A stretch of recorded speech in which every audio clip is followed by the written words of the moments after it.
I'm gonna make him an offer he can't refuse.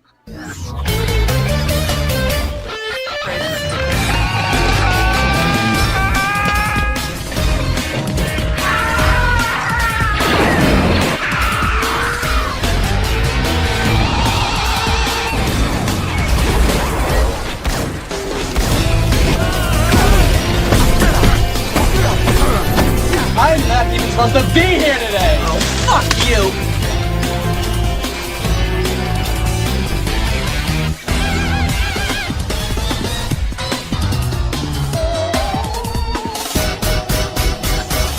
Come on, you want me to drive?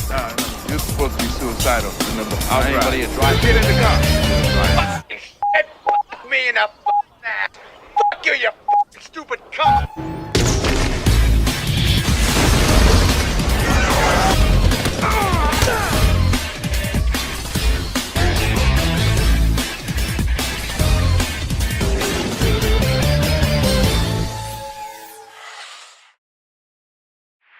Hey everyone, it's Don G. Corleone here, and I'm here with a brand new movie review. And this movie review is going to be for this weekend, at the time this was recorded, newest release 28 years later, directed by franchise returnee Danny Boyle and written by franchise returnee Alex Garland, who both directed and wrote the original first film back in 2002. So, what is the plot of 28 years later? Well, from the trailers, you think this would probably be a legacy sequel. That's a strict sequel to 28 Days. It would ignore the events of 28 Weeks Later.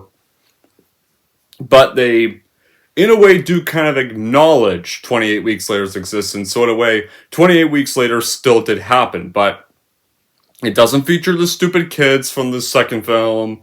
And it's about different leads this time. And leads are thankfully not stupid in this movie. Thank God for that. But, yeah, what is the plot of 28 years later? Well, it's been 28 years after the rage virus escaped the research laboratory. As you all know, those activists unleashed all the rage infected chimpanzees. And we all know how that went in the beginning of the first film. And survivors have now found a way to exist amidst the infected and now completely strictly quarantined Britain. However, one group lives on a small island connected to the mainland by a single defense causeway. And then when a father and son have to leave on a mission to the dark heart of the mainland, they discover the secrets, wonders, and horrors of the outside world. Well, that's what the plot is supposed to be about, but in a way, it's kind of not really. I mean, it's for the first half of the movie, but then the rest of the half is not really what you think. But as for my reaction, as you guys should probably know, let me get them out. Alright, here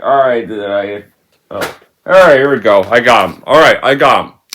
For my reaction, as you all know, I especially love 28 Days Later. I easily consider this one of the all-time best zombie films, and easily the best film by director Danny Boyle. Trainspotting is great as well, but I think this is easily his biggest masterpiece. No doubt. This was a film that was responsible for doing something fresh and new with zombies and reviving faith in the genre. If, like the previous sequel, now 28 Weeks Later, from 18 years ago, it's good, but it is a step down. You have a great epic opening scene, and a fantastic cast of actors like Rose Byrne and Jeremy Renner and Idris Elba, and kind of some more actiony elements, but it also suffers from the stupidity the characters make throughout the entire film. And Jeremy Renner was the best character of the film, and I wish the movie was about him instead. It was a little more about him, and I think the movie would have been slightly better. I mean, it's a film I used to love, as you remember, but I've kind of started to reanalyze it a little more, and I kind of start to see the flaws that are kind of now more evident in the movie. And unfortunately, the movie is really about Robert Callowell's character from the beginning scene of the movie. And then, of course, the focus on that film shifts to these two really dumb kids who, I want to picture my mom. Well, you know what? Let's ditch the safe zone and let's go right into the infected to go find to our house and get a picture. Like, and the worst thing is, like, there's nobody patrolling the not safe zone 24/7. They should have been patrolling every entrance to the infected area. No breaks, or if the one soldier has to leave shift, get the night shift on. 24/7. If you want to prevent the rage fires from coming back, keep the infected area guarded 24/7. Until it's completely cleaned out. These two brats enter the dangerous zone. They find their mom. They get caught brought back to the safe zone. But this woman seems perfectly fine, so maybe there's a chance of a cure if they study her. But even her room is not guarded off, so Robert Cowell's character goes in, kisses her, and he gets all infected, and everything starts because of all three of their stupidity. And the ending also really sucks, because while the third film has finally happened, we had to wait like 18 years for this to finally be touched up on. 18 years. So it's still a good film, but it suffers from a lot of problems. There are some fans that like it better than 28 Days, but I prefer 28 Days. 28 Days has smarter characters, better written characters, honestly. I prefer the more claustrophobic horror feel of 28 Days in kind of a way. Action horror sequels that do work are Aliens, The Collection. 28 Weeks Later, yeah, there's still some horror, but it feels a little more, it's more wide open, and I kind of like the more limited, the more grainy, like grim, like camera work feel of 28 Days. I like the more darker feel, the more claustrophobic kind of feel. Like the whole limited setting 28 Days actually made it feel a little more claustrophobic in that whole entire area of town. That's what I loved about 28 Days. That's why I prefer 28 Days Later. It does a lot of stuff better. So, back on to 28 years later. So, I got back from seeing the movie, and what did I think about it? When I saw the trailers, I was freaked out by the trailers. Like, wow, the trailers were terrifying for this movie. And then the movie has come out, and, well, the weirdest thing is, apparently there are some people that have said they did not like this movie. It's like, this was awful, this was a waste of time, But, if I'm going to be honest, I might be one of the few that thought it was pretty good. I mean, I honestly thought it was an improvement over 28 Weeks Later.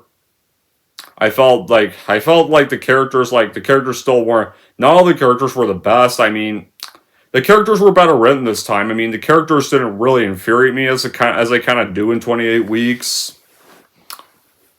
And there's thankfully a much smarter kid the protagonist is a kid once again, and this kid was much smarter than any of the kids in this movie were. And honestly, a better written kid protagonist. And, well, and I did like the cast in this one, and it's great, but I'd say 28 Days is still slightly better. You can't beat 28 Days. So, yeah, so how was this film made? Well, originally they tried to make this for quite a while. Because it was around like a month after 20 Weeks had come out, and Fox Atomic, that has shut down within a few years, they planned for a third film. And they were more dependent on the home video release, more than the not so great box office for 28 Weeks.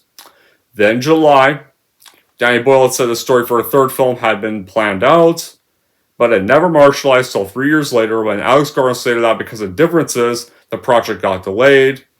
Then January 2011, Danny Boyle thought the project would still be made and planned further developments for the story, but then they were uncertain whether the movie was ever going to be made. Then January 2015, Garland had addressed the whole status, and even though it came into development hell, there were plans going on, like to produce the project. And development was progressing, and the script they were working on would be originally titled at the time 28 Months Later.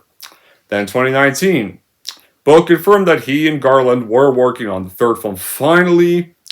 Then March 2020, one of the actresses for 20 Weeks had expressed interest in returning, as did Cillian Murphy in May 2021. Well, one of them is supposed to be returning, but they don't return in this movie. they're rumored to be coming back in the next one that's going to be coming out next year, because this and another sequel were shot back to back.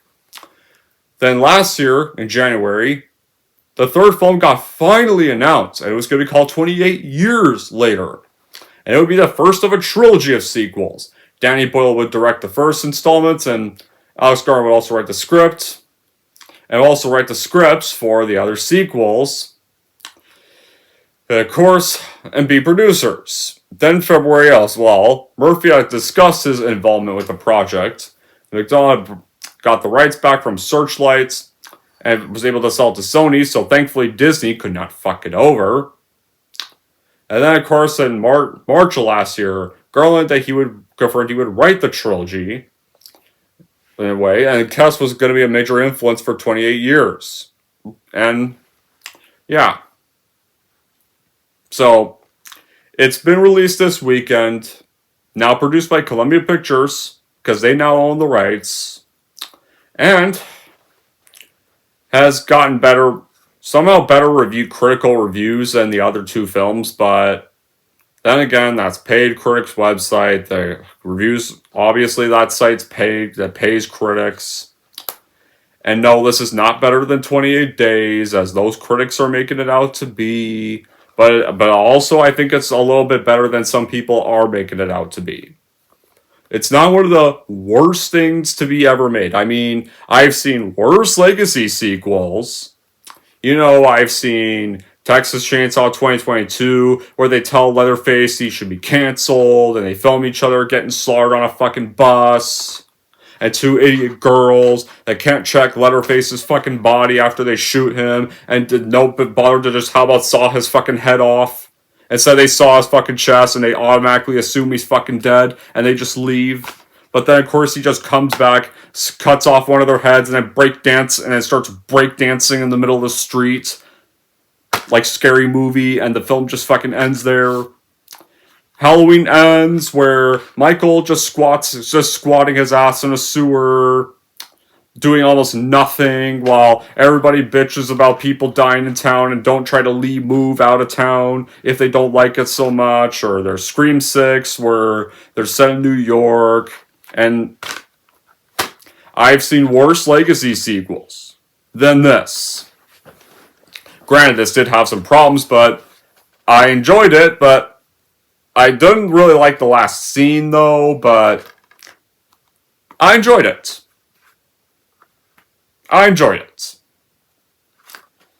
In a way, like, this actually felt like, at least this was done by the original creators, I mean, and at least this was an actual movie, at least it wasn't just about a bunch of fan service, and it actually felt like a story. At least there was actually a plan for this one. And I really hope this keeps going, because this is technically just the first act of a trilogy. This whole 3-chapter arc that they're doing for this story. So I hope this... I'm kind of a little worried for the next one, but I hope they keep it up.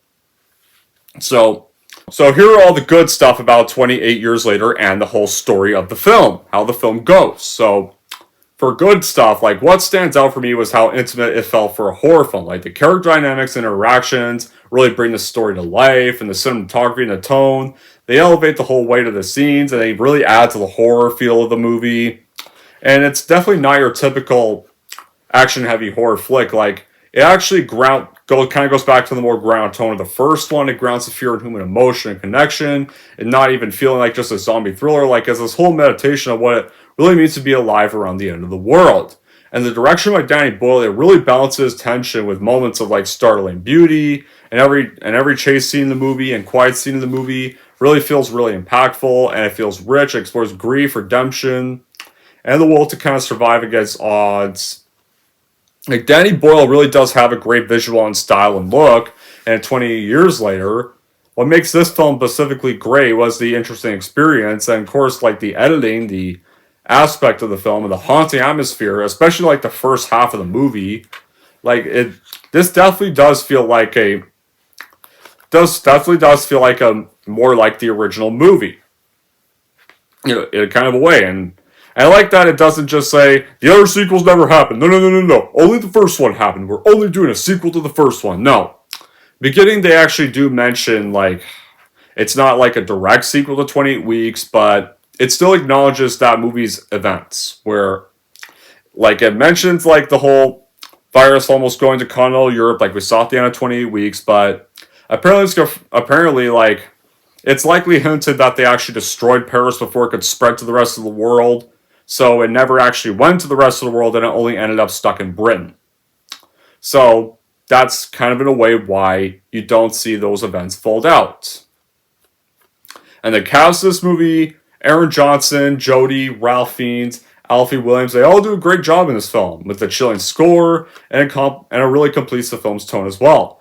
And I love, like, the direction of the story. It's not like just a whole bloody zombie finale, and it goes to, like, this more personal driven narrative, and character payoffs also focuses on, and it actually all works well. So how do we start off the film? Well, we do start off, like, surprisingly, the first half is is definitely the most chilling of the film. Anyway, like, this was definitely the scariest bit of the film. It's like, it starts off freaky. Like, it starts off with this family, they're watching Teletubbies. Oh, God. Yeah, like, this, even better, like, the Teletubbies were always fucking terrifying. The Teletubbies were scary as shit. So, I like that they actually put this in a horror film, because the Teletubbies are freaky.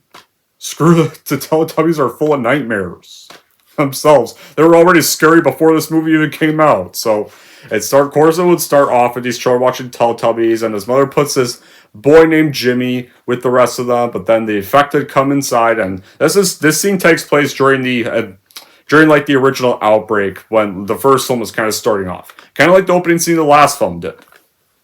But the rage then infects the whole family, and so as Jimmy then escapes to the church and pleads with his father to help him escape, but his father gives Jimmy this crucifix necklace, then he gets overwhelmed by the infected, and Jimmy escapes, and that's kind of where it all kicks off. And then you see the events saying that about the whole events of the first film, and then of course it was brought back out of continental Europe before it could go everywhere else. And now Britain is under strict quarantine and is sealed off from the rest of the world. Like, this film shows humanity at the rawest and most vulnerable of a zombie apocalypse, and it was lucky to try to survive, like, amidst the whole natural order. Like, when the story begins, we watch this island community off the shores that really does try to function after the 20 years after the outbreak, and protected from the threat of the infected ones, and the Society of Survivors, like, really has everything they need to get by. Like, they still have the electricity and the gas, they have the farms and the crops, and they have each other to rely on for connection. And it really does get well established that this group is going to have to leave the island and go on this dangerous mainland to looking for supplies and continue their way of life. Like, and for our new lead character, our 12-year-old boy named Spike, a day has now come that his father, played by Aaron Taylor Johnson, has to teach him what he needs to know to be a reviver for his people and go out into the mainland where all the infected live. And from as soon as this all starts off, like, most of the film actually does get played by Spike's point of view. When I saw the trailers, I thought the film was going to be about Aaron Taylor Johnson, and we learn his eagerness to impress his father and the rest of the community on the island. But of course, like, when he's able to wield a bow and arrow in a manner that's kind of like taught when he was in school. But he still struggles to kill an affected person whenever the opportunity happens, and while his dad is frustrated over the reluctance, like, he still loves his son and at least is still patient with him, even during all these life or death situations. Like, this was a franchise that, after 18 years of absence, Danny Boyle comes back and kind of saw the whole mixed results of the second film and decided, maybe we need to go back to how the first film went. We need to re-immerse our audience in the whole apocalyptic world, like what made them love the first one in the first place. And I honestly think that's kind of what he does here for the most part. He shows us the characters are engaging in all these activities and celebrating, like, the whole stories of survival, or even celebrating in a pub right there after, like, they get back to the whole village after they're able to escape this alpha zombie. And Boyle does really pull off the impossible task of balancing atmosphere with fast-paced survival. And the way that Boyle accomplishes this is to feature all the cinematography that shows all, like, the whole British scenery, like the green fields, the forests, and of course the hills. So, now we get on with our story after the whole little recap, where the cuts to 28 years later, Great Britain now in quarantine. As community survivors, they live on Lindisfarne Island, which is pretty much the safe zone that's separated from the mainland by this Tidal Causeway. And of course, like, our leads here are Jamie the Scavenger, his sick wife Alza, and their 12-year-old son named Spike. Alza's affected with memory loss and with an unknown cause that we don't know of yet. And because of Spike's coming of age initiation, his father has to take him on a journey to the mainland to hunt some infected, because he's going to need to do that once he grows up. So they soon encounter this alpha, and this individual that's evolved to be larger and smarter than the others, and they take refuge at a cottage. Then when they're staying the night one night, they observe this whole bonfire with this chase with this causeway by another alpha, and they're like able to get back to the village in a nick of time. Then, of course, then Spike finds out the bonfire got created by this guy named Ian Kelson, this physician and survivor of the outbreak. The villagers don't want to go near him, though, because they witnessed him burning bodies, and eventually Spike becomes disillusioned because of how reckless his father is, so he sneaks out one night, brings his mother with him, so likely hoping that this Kelson guy can cure her. This whole first half, this is the first half. I think this is the first half that what really makes the movie for me. The middle act is eh. The final act is, I guess, not bad. Until something fucking stupid happened in it that I will get to later. Oh, God. But the first act, terrifying as fuck. I honestly jumped so many times watching this. This really felt like the tone of the first one. In this first half, it started off great. At first, you're led to believe this is what the film will be about. Where it's going to be Aaron Johnson's character and this Spike character. They're all having to go to the mainland, and they're going to have to struggle to survive. The whole apocalypse, the whole rage virus and the zombies going after them. You see so much scary shit. You see these, crawling bald zombies that slowly come near them. And stuff they seem harmless, but they're actually not harmless. Or how about, these things called alphas that are legitimately the most terrifying zombies of this franchise. These guys are, none of these guys in the other films really freak me out, but these guys do. These guys really, you really feel the fear if you see these guys coming after you. You would not want any of the zombies in this franchise to come after you in general, but these guys, oh, fuck. One alpha will, pretty much how they goes is one alpha, several infected will run after you, while an alpha will just stand there waiting for you to leave. Then when he does, eventually some crows will chase after you, then eventually the alpha will run after you, so you have to get back to the gate as quick as possible. Because this guy is willing to run on the water to get there, to get to you. So you really need to act quick in that area. One mistake, you're fucked. You even feel the fear. They even tell Spike, once you're on that area, nobody can come save you. And sadly, in an apocalyptic world, no one is safe enough to survive. Elsa is this character that's accumulating to this disease, so eventually, she's going to die near the end of the movie.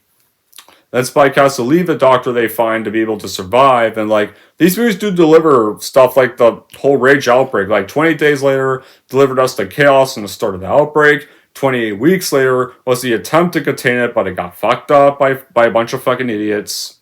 28 years later shows us the understanding and everything that's happened since the events of 28 weeks later, and what is really real, and how a country's gonna, that's gonna fall under all the circumstances from the first two films. And when it comes to the characters, I feel like Spike and Jamie were the most convincing characters. And, they're the stuff I did like more. I kind of wish, and the trailers make you lead you to believe it'll be about them. And you know what? I kind of wish it was. I kind of wish they were the focus of the movie. The rest of the film, after, that first half, is, about him and Ilsa. And I didn't really feel much of an impact on the whole subplot with Spike and Ilsa, because Ilsa doesn't play much of a role in the movie. And you kind of know she's going to die at the very end of the film. With the disease she has, you know this character is going to die near the end of the film, so you don't really feel much of the connection between them. I've honestly, that's why I wish it was about him and Jamie instead.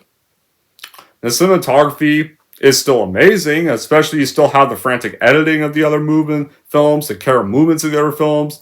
Like, there's these epic night vision scenes that are drenched in red lighting that really add to the fear factor in a way. Like, you're watching from the infected's point of view, like it's zombie horror, but you can see the heart's still in the right place. And the script by Alex Garland, who I do like as a filmmaker, like, I especially, like, loved his work on Civil War. Earlier this year, he worked on a movie called Warfare, and that's easily my favorite movie of the year so far. Really loved the producing he did in that movie. I thought he did great working on Warfare. That's easily my favorite movie of 2025 so far.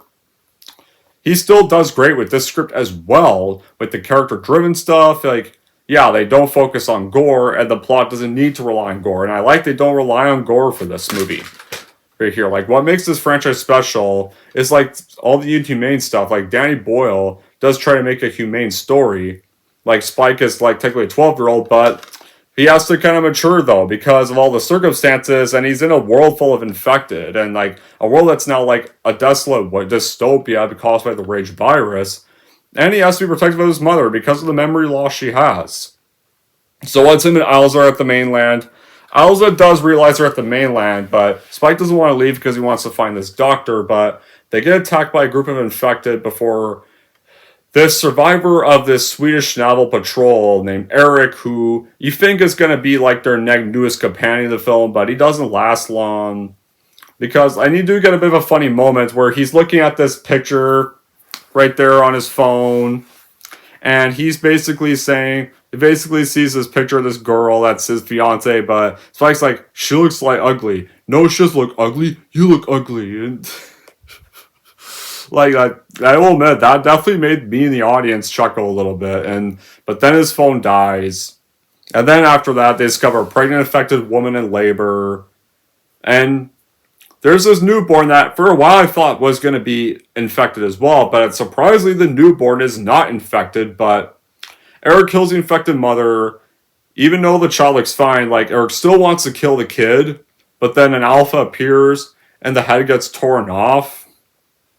And of course, the alpha chases the pair, but then, of course, Ralph Fiennes' character, Kelson, shows up and tranquilizes it with this blow dart. And it falls asleep for a little bit, so they have to leave before the alpha will wake up eventually, because the effects are going to wear off eventually. And so they Spike, Alza, and Kelson go back to Kelson's refuge, which is this, like, vast temple made from, like, bones of infected and unaffected corpses combined, and it turns out, and Kelson thinks they're there for the baby, but then Spike reveals that he's there to see what's wrong with Alza and see if Kelson could cure Alza, and Kelson agrees to examine and see what's wrong with Alza, but Kelson knows that her cancer is terminal cancer, and he's unable to cure her, and knows that she's going to die soon, but Kelson decides to give her a quick death to get it over with, and Alza, like, agrees to... Well, Alza does technically decide to die, likely just have a quick death and not have to, like, die much worse fate from this terminal cancer, but Alza and Spike do bid each other tearfully goodbye. And then, of course, he then enthusiasms Alza with darts at request, and like, Spike has to now take care of the unaffected baby. Well, he doesn't really take it with him, he takes it back to the gate, but he has to hold on to it, and then, of course, after that, Alza's sterilized skull is given to Spike by Kelson, and he goes to the top of the temple and lays the skull to summit, and now, like, technically in this moment, it kind of like they were trying to do, kind of like doing another emotional moment, like they kind of did with the first one, where... You remember, like, in the first film when you met the character of Frank, who was also a parent and also had a daughter with him? In a way, and actually, like, once you met this character, Frank, you immediately liked him. He was such a likable character. Like, when he meets Jim and when he meets Selena, he immediately lets him into his home. And they all decide after reading the broadcast, they think that there's going to be this other little secluded area guarded by soldiers, and they're all going to go there. They're going to escape Britain, and they're going to go to the soldiers for help, and maybe these soldiers could help them out. So they're on the road, and they really start to feel like a family. Like, you actually get to be connected with them more. You actually get to feel the bond between all four of them. Like, especially when they go to the store, they find this perfectly safe, clean out store that's not been touched by the infected. They loot the entire thing, and they actually really have the family connection right there. And then they're on the road more, and they have to like blow up this tire. Like, they're able to escape these infected in time, and they laugh it off. And or that time when Jim had a nightmare and Frank reassured and comforted him. Like, that time, like, Jim had lost his parents, and right there, he actually felt like he had a new dad again. Right, new dad again, a new family right there. Maybe he was like able to move on from that, able to move on from that in peace, like accept that his family was gone and he had a new one. But then, of course, they got to the base then, and it seemed like the soldiers were all gone and the whole broadcast was false, and Frank felt despaired. But then, of course, this crow showed up, and blood fell from the crow, and it hit his eye. And then, of course, after that, when he reassures the group he's fine, he tells his daughter he loved and apologized for lashing out earlier, but then he had to push her away because he knew he was infected. It was going to be succumbing to the virus very quick. But then, of course, like, and Jim was like hesitant and scared of actually having to kill Frank because he felt like a second father to him, and he didn't want to kill him in a way. Like, you saw the sadness in Jim's face, and like you felt the sadness, like the whole entire game of the first film felt when like Frank actually succumbed to the illness, and the daughter screams of no. Like, I felt more emotion with that. Like, I was much more in tears watching that scene, really, than kind of watching this scene with Alza accepting her death. Because the thing is, like, when you meet Alza, you kind of already know she has cancer, and you kind of know she's going to die at the end of the movie.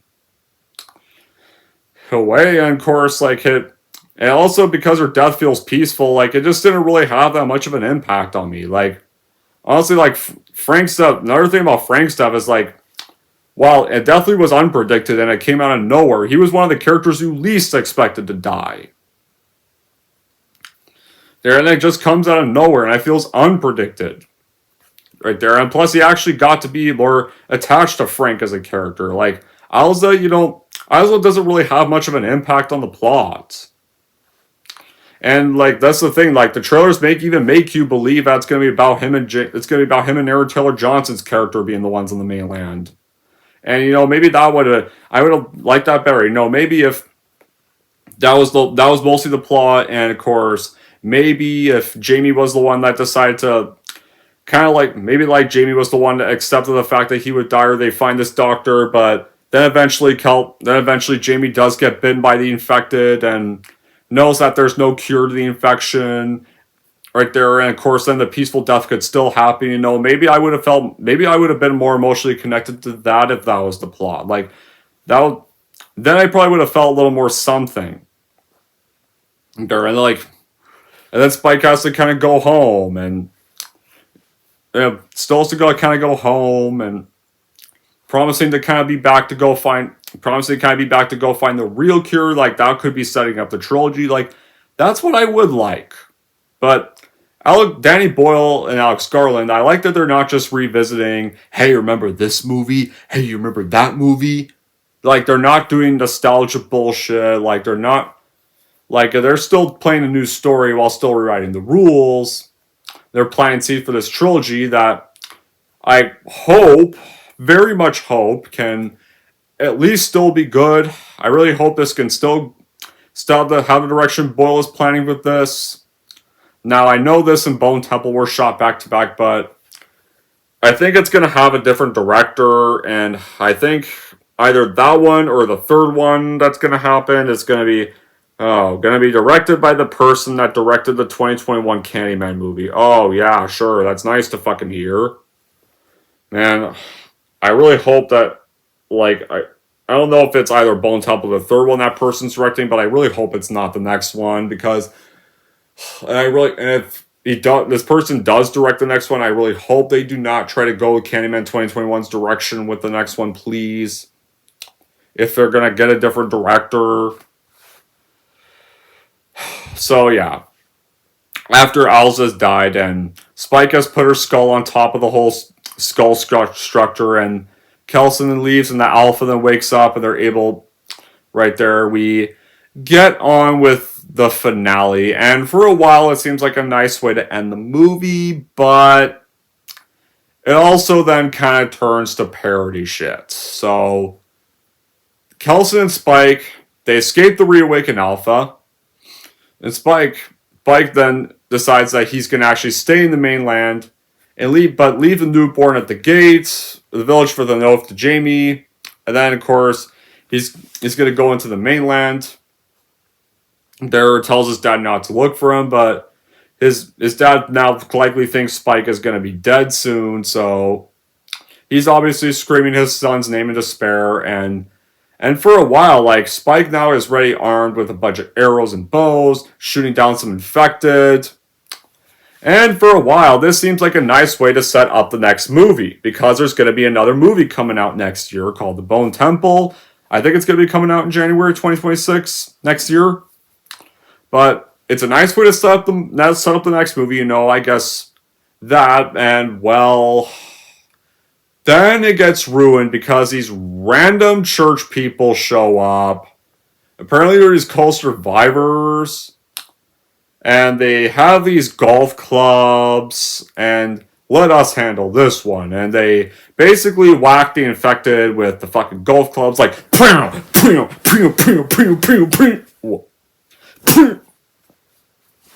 that bitch. What? And some stupid techno music then starts playing in the background.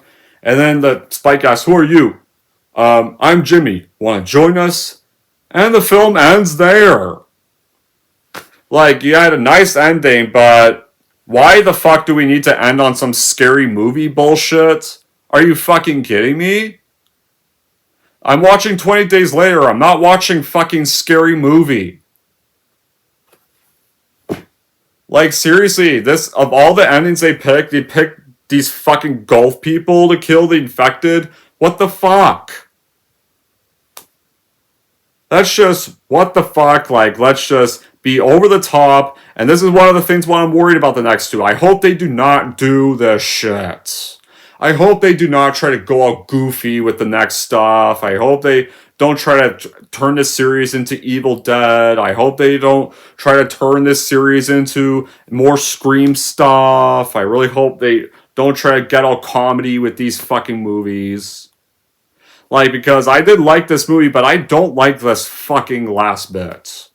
Like, this last bit did not need to be there. If, like, maybe if it just ended with Spike, like, just walk, after killing the infected with arrows, he then walks off onto the trail, continues his pursuit. Like, maybe find a way to put an end to this rage virus, and that sets up the next movie. Or maybe he's walking with Kelson, and then the last shot would be Jamie leaving the gates to go find him.